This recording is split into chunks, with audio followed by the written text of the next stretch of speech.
एक गुरु भाई लिखते हैं, इनकी जिज्ञासा है, परबत्ता गोगरी के गुरु भाई हैं। हम देहाती क्षेत्र से संबंध रखते हैं। क्षेत्र के गुरु भाई बहना खेती गृहस्थी माल मवेशी का काम खत्म करके 8 बजे चर्चा स्थल पर पहुंचते हैं। क्या वैसे क्षेत्र में भी 9 बजे तक कार्यक्रम बंद कर देना चाहिए? देखिए, कोई भी नियम बनाया जाता है ना, उसके पीछे कुछ कारण होते हैं।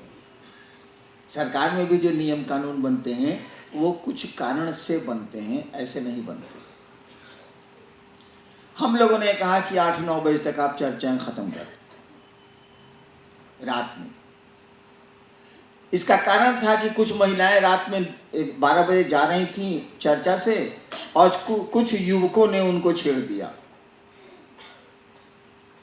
2-3 ये घटनाएं हुई, तब से ये नियम बन गया। अब कोई मेरी बहन को 12 बजे रात में छेड़ दे, हमको तो नहीं अच्छा लगेगा। अब आप लोगों को क्या लगता है हम नहीं जानते।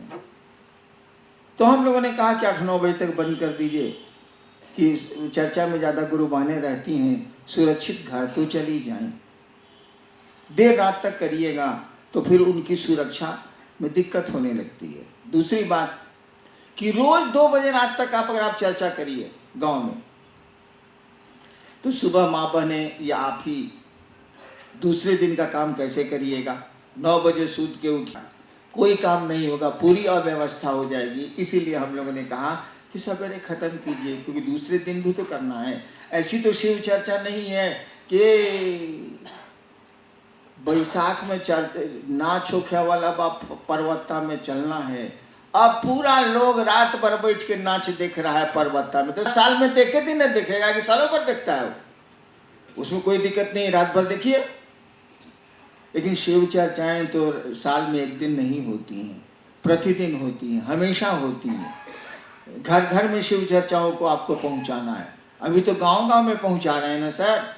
अभी अब आवेगा 14 मई की घर घर में शिव चर्चा को पहुंचाइए। अब 15 के बाद आवेगा कि आदमी आदमी में पहुंचाइए। तो घर घर में जब शिव चर्चा पहुंचेगी तो घर की व्यवस्था नहीं टूटेगी, करेंगे तो। अब रही बात कि आपका कहना है कि लोग खेती से आते ही हैं 8 बजे रात में,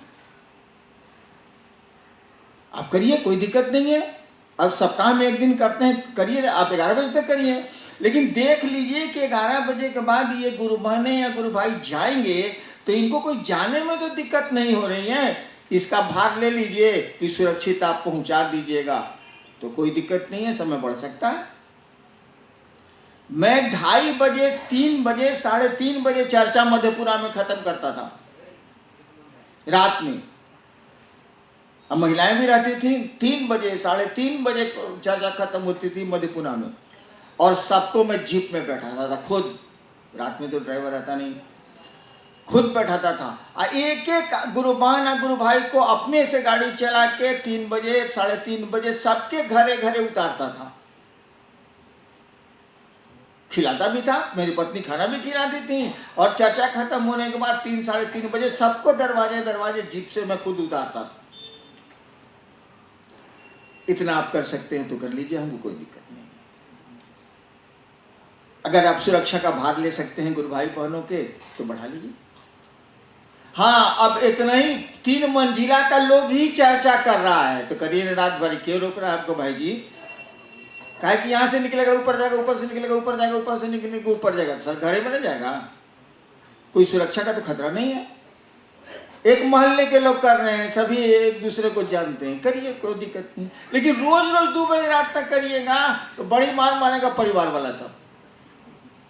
काहे कि काम आखिर गृहस्थ जीवन है ना, आदमी अपने घर का भी तो काम देखेगा। दोनों आपको लेके चलना है ना, घर भी और बाहर भी, शिव चर्चाएं भी और अपना काम भी। चलिए, इन्हीं की दूसरी जिज्ञासा है, क्षेत्र के गुरु भाई बहना 30 दिन गुरु कार्य से बाहर रहते हैं। यदि विदाई स्वरूप 400-500 रुपया मांगते हैं, क्या ये गलत है या सही? बिल्कुल गलत है। कुछ गुरु भाई का कहना है कि ऐसा करने वाले गुरु भाई बहना का नाम ब्लैक लिस्ट में आ गए हैं।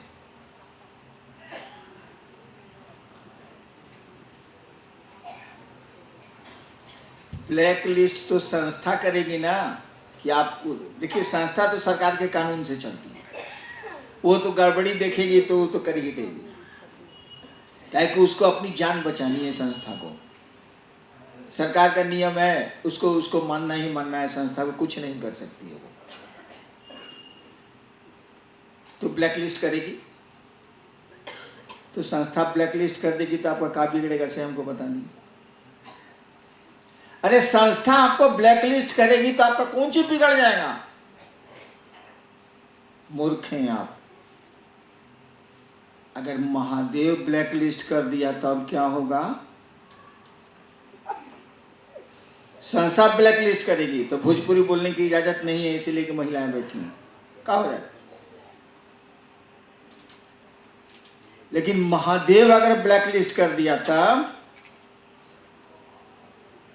तब क्या होगा? तब तो कहीं के नहीं रहेंगे हम आप। तो संस्था के ब्लैक लिस्ट से मत डरिए, उससे कुछ होना जाना नहीं है। लेकिन महादेव की ब्लैक लिस्टिंग से डरिएगा कि नहीं डरिए? अरे महादेव से तो डर को भी डर लगता है, हम आप क्या हैं? डर एक ऐसी चीज है जिससे देवता भी डरते हैं, सभी डरते हैं, कोई नहीं बचा है उससे।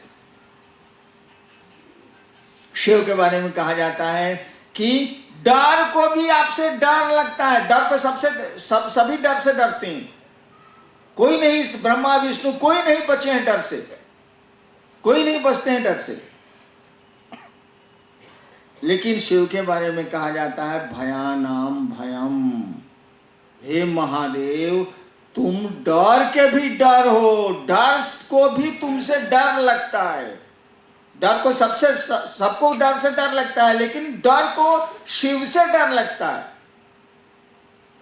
तो महादेव के ब्लैक लिस्टिंग से डरिएगा। और महादेव की ब्लैक लिस्टिंग क्या है? आप दिन भर, आप महीनों भर शिव चर्चाएं करते हैं, विदाई में आप पैसे मांगते हैं। क्यों मांगते हैं? खुद दे देगा वो, मांगते क्यों हैं? और जब खुद दे देता है तो हम आपको परमिट करते हैं, ले लीजिए।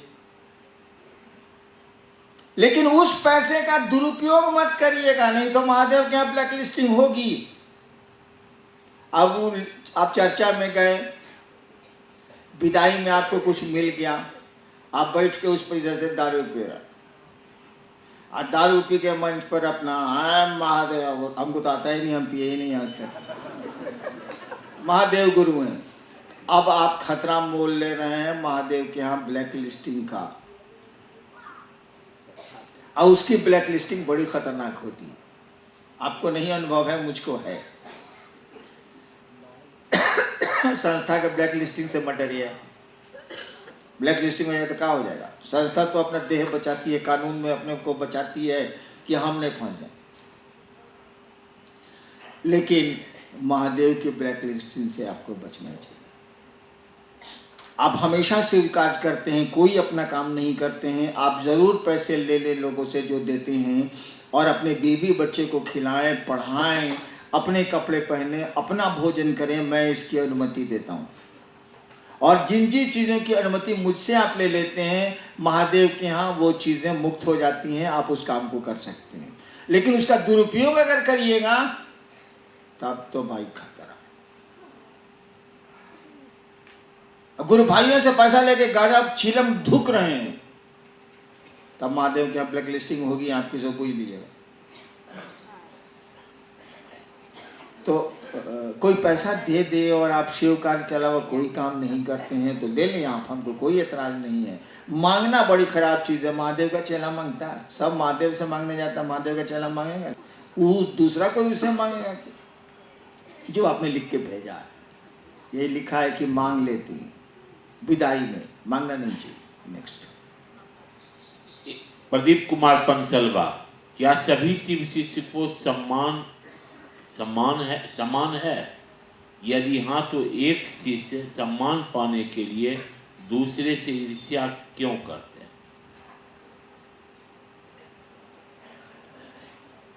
क्या सभी शिव शिष्यों को का सम्मान समान है, बराबर है? बिल्कुल है। यदि है तो एक शिव शिष्य दूसरों एक यदि हाँ तो एक चीज से सम्मान पाने के लिए दूसरों की ईर्ष्या क्यों करो? अरे आदमी है तो आदमी में दोष नहीं दिखेगा। जब वो शिव से हो जाएगा तब नहीं दोष घटेगा। जब तक नहीं हो रहा है तो दोष तो दिखेगा ना। आदमी है ना, ईर्ष्या, घृणा, क्रोध, मोह, लोभ, ये तो आदमी की वृत्तियां हैं। 50 वृत्तियां मन की होती हैं। ये तो वृत्तियां हैं, ये तो झलकेंगी, आएंगी। जैसे जैसे वो गुरु से जुड़ना शुरू करेगा ये वृत्तियां शमित होंगी, कमजोर पड़ेंगी, संकीर्णताएं हटनी शुरू होगी, ईर्ष्या खत्म होने लगेगी, घृणा खत्म होने लगेगी, भेदभाव खत्म होने लगेगा, ये चीज़ें समाप्त होने लगेंगी। ये चीज़ें हैं। इसका माने ये है कि अभी उसका गुरु से जुड़ाव ठीक से नहीं हो पा रहा है। हमको आपको चेष्टा करनी चाहिए कि वो महादेव की ओर बढ़े, शिव का में थोड़ा मन लगाए, धीरे धीरे ठीक हो जाए। शंभू जी पंसलवा, इनकी जिज्ञासा है कि 10 साल से शिव गुरु की बात कर रहा हूँ, फिर भी शिष्य को ही कष्ट क्यों हो रहा है जैसा कि मेरे साथ हो रहा है। मैंने आप क्या चाहते हैं, महादेव को कष्ट हो? चाहते क्या है सो बता दीजिए। 10 साल से हम महादेव का काम कर रहे हैं, फिर भी चिलवे को कष्ट हो रहा है। मैंने चाहते क्या भाई, गुरु जी को हो? क्या चाहते हैं बाबू? आदमी की जिंदगी जब चलती है, चल ही रही, तो सड़कें खराब मिलती हैं, और ज्यादातर सड़कें खराब ही मिलती हैं। अंग्रेजी में कहा गया है, happiness is the occasional episode in the general drama of pain. यानी जिंदगी के दुख भरे नाटक में ये खुशियां कभी कभी आती हैं, आकस्मिक आती हैं।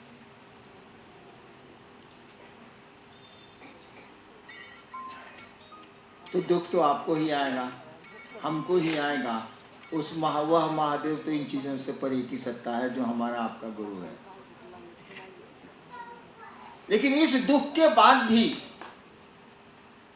कई परेशानियों के बाद भी आप अपनी पत्नी को नहीं छोड़ते हैं भाई साहब। अपने माँ बाप से अलग नहीं होते हैं आप। अपने बच्चे को अपना ही समझते हैं, लाख पीड़ा में रहें, कष्ट में रहें, परेशानी में रहें, नहीं छोड़ते हैं आप। नहीं सवाल करते हैं कि हम इतना परेशान हैं तब भी हम बेटवा को कहाँ रखे हुए हैं, आप आशीर्वाद दीजिए कि हम बेटा को भगा दें। कभी नहीं कहते आप। यानी वो आपका अपना है, इसीलिए उसको समेटे रहते हैं, बाकी कष्ट झेलते रहते हैं। महादेव पराया लगता है क्या? गैर लगता है क्या? ये भाई फिल्म में हम लोग सुनते हैं कि कौन सी दिल नहीं जान लीजिए, कैसे कैसे तो फिल्मों में गाना है। हाँ, दिल क्या चीज, हाँ, दिल चीज जान लीजिए। आदमी के लिए आप जान देने को तैयार हैं। दिल क्या चीज है, जान लीजिए। अब महादेव के लिए कहते हैं कि हमको तो दिक्कत हो रहा है, 10 साल से हम शिव से बने हुए हैं, और दिक्कत महादेव को होगी, तोरा हुई रे। जिंदगी है तो माँ को बड़ा दर्द देके हम आप पैदा हुए हैं भाई साहब। अब खुशियां कहाँ खोजते हैं? आए थे ना धरती पर, तो मैं जब पैदा हुआ था, लोग कहते हैं मैं रोया नहीं था, तो पूरा गांव का लोग रोने लगा कि जाई तो मरल लड़का पैदा भइल। 10 मिनट 5-8 मिनट के बाद मैं रोया तो जग हंसा, लोग खुश हो गए। बच्चा जिंदा है। यानी आदमी पैदा होता है तो रोता है। ठीक है, विज्ञान जो भी कहता हो मुझको ही मालूम है, लेकिन आदमी पैदा होता है तो रोता है। अब मरने के पहले तो रोने की स्थिति है ही, इसीलिए कि जो काम नहीं करना चाहते हैं आप, वो काम करना पड़ेगा तो रोइएगा। मरना नहीं चाहते हैं हम आप, तो मरना पड़ेगा तो रोएंगे। कहने गए बड़की, कहने गए छोटकी, कहने गए मझलकी, यही होगा। ताकि आकर्षण तो जाता नहीं है। अब मरना है तो रोइएगा ही। बड़का के नेवा, छोटका के नेवा, छोटकी के ने बिया, बड़की के ने, अगर 2 बिया है तो बड़की छोटकी खोजिए। यानी मरने के पहले तो रोना है ही। सोचिए तो जरा, जिसकी जिंदगी रोने में शुरू होती है, जिसका अंत रोने में होता है, वो बीच में खुशियां खोज रहा है। पागल है क्या हम आप? जिसका जीवन शुरू हुआ रुदन से, जिसका अंत होगा रुदन से, रुलाई से, बीच में वो खुशियां खोज रहा है। पागल है क्या? कहां खोज रहे हैं आप? अरे शिव से जुड़िए, थोड़ा हंस लीजिएगा। जिंदगी हंसने नहीं देती है। यहाँ कहा जाता है कि जिसे मौत ने न मारा उसे, जिसे मौत ने न पूछा उसे जिंदगी ने मारा। यहाँ जिंदगी मारती है, मौत नहीं मारती है भाई साहब। आदमी की जिंदगी जो मारती है ना, मौत क्या मारेगी? मौत तो मरहम लगाती है, दवा लगाती है, वो मारती जिंदगी है। क्या घबराते हैं? क्यों घबराते हैं आप? और घबरा के भी अपनी चीजों को नहीं छोड़ते हम आप। शिव को क्यों छोड़ देंगे? जो है सो देखा जाएगा। तेरी महफिल में किस्मत आजमा के हम भी देखेंगे, घड़ी भर को तेरे नजदीक आके हम भी देखेंगे। जो वही से देखल जाए। चलो महादेव गुरु बड़े लोग के महादेव के चेला बनाए। अरे खाना मिलता नहीं, उतना मिल जाएगी, कपड़ा पहने के मिलता नहीं। चलो ठीक, जो वही से देखल जाए। तेरी महफिल में किस्मत आजमा के हम भी देखेंगे। गुरु बहन कौशल्या रसो, इनकी जिज्ञासा है, बहुत भाई बहन चर्चा में कहते हैं दया नमन होना है, होना ही चर्चा करने से पहला तीसरा सूत्र हो जाता है। फिर 3 सूत्र कैसे बताएं? दया नमन होना ही चर्चा करने से पहला तीसरा सूत्र हो जाता है। चर्चा नहीं होता। चर्चा में तो ठीक है, चर्चा में हो जाएगी, दया भी हो जाएगा, नमन भी हो जाएगा। दया भी मांग लेंगे आप, मन ही हो तो मांगने की स्थिति पैदा हो जाएगी, मांगने की जरूरत नहीं है। अब प्रणाम करेंगे ही करेंगे आप। इसीलिए कि इतना आदमी के सामने बोलने के लिए बैठा दिया गया, तो हुकू रुकू करवे कीजिएगा तो ऑटोमेटिक दया मांगिएगा, ऑटोमेटिक महादेव को प्रणाम करिएगा कि थोड़ा दया कर दिए सने तो हुले ले हो जाएगा मेरा, वो तो होना ही है। लेकिन चर्चा नहीं करिएगा तब।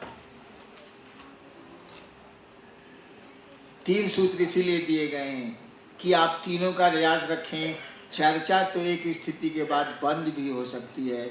मान लीजिए बीमार हो गए आप, मान लीजिए आपके गले में दर्द हो गया, मान लीजिए कोई आदमी बहुत बूढ़ा हो गया, वो बोल नहीं पा रहा है, तो क्या करे? इसीलिए दया मांगने की स्थिति रखी गई है, प्रणाम करने की स्थिति रखी गई है, क्योंकि ये तो खुद ही करता है मन। आप दया मांग ले मन ही मन, आप अपने गुरु को प्रणाम कर ले मन ही मन। चर्चा के लिए तो आपको बोलना पड़ेगा, और बोलने के लिए शरीर में ताकत चाहिए। इसीलिए तीनों सूत्र बहुत ज़रूरी हैं। इसको डिटेल समझाने में तो बहुत वक्त लगेगा, लेकिन तीनों सूत्र बहुत ज़रूरी हैं, तीनों को ही बताया जाना चाहिए। वैसे आप प्रणाम भी करेंगे, केवल दया भी मांगेंगे और कुछ भी नहीं करेंगे, तो मैं आपको समझा दूंगा कि आप चर्चा करेंगे ही करेंगे। अगर ये सूत्र हटा भी दिए जाएं, तब भी वो सूत्र आपके पास आ जाएंगे। वो आप खुद ब खुद उस काम को करेंगे। लेकिन उतना समय नहीं है, क्योंकि नियम है कि साइकिल जिस तरह से चलती है, सिखाने के लिए भी उसी तरह से सिखाना होगा, तभी कोई सीख के चलाएगा, नहीं तो नहीं चला सकता। जो आदमी गाड़ी चलाता है, जिस तरह से गाड़ी चलती है, जिस तरह से दूसरे नए आदमी को गाड़ी आप सिखाएंगे, तो वही तरीका सिखाना होगा जिस तरीके से गाड़ी सड़क पर चलती है या आप चलाते हैं। तो शिव शिष्यता के सूत्र भी वही हैं। जो आप उसको अपना लीजिएगा तो शिष्य बना देगा, और नहीं भी अपनाइएगा, अगर शिष्य हो जाएगा तो फिर वो सिस्टम आ जाएगा। जैसे हम लोग को गाड़ी किसी ने नहीं सिखाई बचपन से, लेकिन चलाते हैं। देख के हम लोगों ने चलाना शुरू किया, स्कूटर, मोटरसाइकिल, गाड़ी, ट्रेन, सब चलाते हैं हम लोग। हम लोगों को कोई नहीं सिखाया, लेकिन चलाते हैं तब तो उसी तरह से ना चलाएंगे जैसे गाड़ी चलती है, दूसरा सिस्टम तो नहीं लगेगा। शिव शिष्यता का भी यही नियम है, लेकिन उसको डिटेल समझाएंगे तब आप इसको क्लियर हो। नेक्स्ट निकेश कुमार खगड़िया, मैं साहब श्री से निवेदन करूंगा कि हमारे समाज में गुरु कार्य तो हो रहे हैं, परंतु युवा पीढ़ी की संख्या नगण्य है, उन्हें जोड़ने के लिए दिशा निर्देश दें। युवा पीढ़ी की संख्या नगण्य है ना, बूढ़े सब कम है। बदफिंगल होता है, समझाएगा, कहेगा जय राम गुण सागर कौन ची बोलने लगेगा, सब चुप हो जाएगा। नौजवान ही अधिक हैं शिव शिष्यता में, बूढ़ा लोग कम है। नौजवानों की संख्या कम नहीं है भाई साहब। वैसे आपको लगती है तो बढ़ा लीजिए, कौन रोकता है? आपको लगता है कि नौजवान कम है, कम उम्र के लोग शिव शिष्यता में कम है, तो बढ़ाइए, रोकता कौन है? लेकिन मुझको तो लगता है कि वृद्ध लोग, वृद्ध मने नौजवान मने हुआ कि मन से जो जवान है, तो मन से जो जवान लोग तब शिव शिष्य है ना। देहिया से जवान को क्या करिएगा? देहिया से जवान को कोई कीमत है? उसका कोई कीमत। नेक्स्ट अंतिम सभा, अंतिम जिज्ञासा। नवनीत कुमार हरदास चक खगड़िया, शिव के शिष्यों का रहस्य क्या है? जी, शिव के शिष्यों का रहस्य क्या है? सवाल हमको भी समझ में नहीं आया, दिमाग से बाहर है। हमको लगता है ये जानना चाहते हैं कि शिव शिष्यता का रहस्य क्या है। हमको ऐसा लगता है। आपका सवाल स्पष्ट नहीं है। आपका रहस्य क्या है? अगर हम पूछे तो हम शिव शिष्य के बारे में क्या बोले भाई साहब? हम क्या बोले? हम नहीं पूछ रहे कि आपका रहस्य क्या है।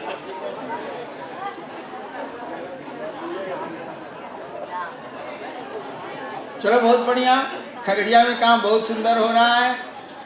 और जहाँ तक मेरे आने का सवाल है, मैं आऊँगा, लेकिन थोड़ा आप लोगों को इंतज़ार करना पड़ेगा। मैं आऊँगा ज़रूर खगड़िया, नहीं क्यों आऊँगा? अरे आप ही के क्षेत्र से काम शुरू हुआ, उसी इलाके से काम शुरू हुआ, आप कर रहे हैं। लेकिन खगड़िया को चाहिए कि बिहार से बाहर भी निकलें, बिहार से बाहर भी जाएं, आप लोग मौका निकाल के जाएं। और जो नहीं जा पाते हैं वो अपने इलाके में शिव चर्चा को जागृत करें, जगाएं उसको, बढ़ाएं उसको। चलिए आप सबों को मेरा प्रणाम।